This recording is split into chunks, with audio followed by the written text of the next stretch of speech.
Glad you could join us again on the Value Chain TV News Update. I am Chad Moses. On the news update, we begin with stories on oil theft, where the Nigerian National Petroleum Company Limited (NNPCL) has uncovered 176 incidents of crude oil theft in the past week. The company affirmed that the war on crude oil theft and vandalism rages on the industry-wide security collaboration continues to safeguard hydrocarbon infrastructure.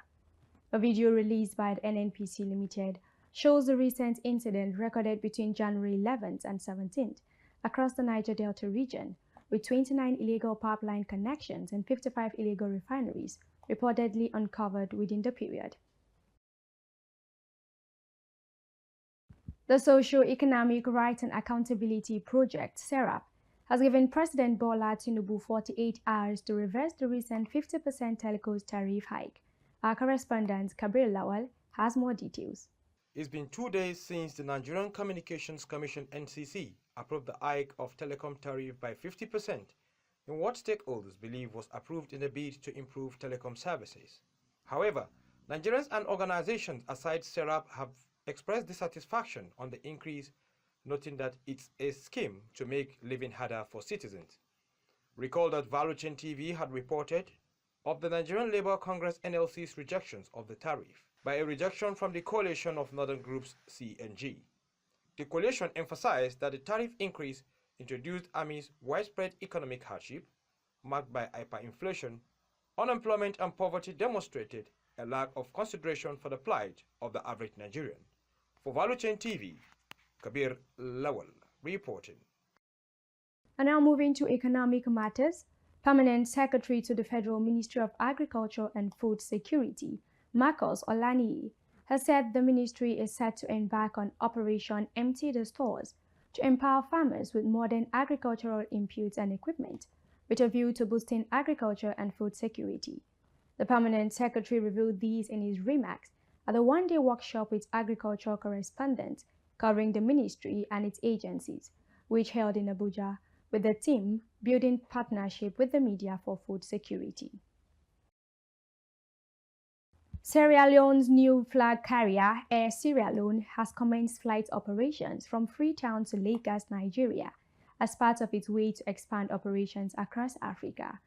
The airline has also announced technical partnership with ZJet, one of Nigeria's domestic carriers, which will provide aircraft for its operations. The airline, which marked its inaugural flight to Lagos, recorded 36 passengers load factor on its 50-seat capacity E145 aircraft.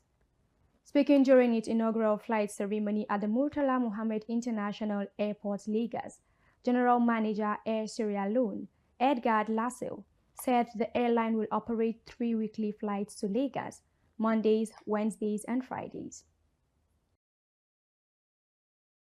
And moving to international matters, Oando PLC, one of Africa's leading indigenous energy solutions, has completed and won the bid for the operation of oil block KON13 in Angola. The company, which recently acquired any of Italy's oil assets in Nigeria, disclosed that the award of the oil block located in Angola's onshore Kwanza Basin followed a competitive bidding process by the country's oil and gas sector regulator.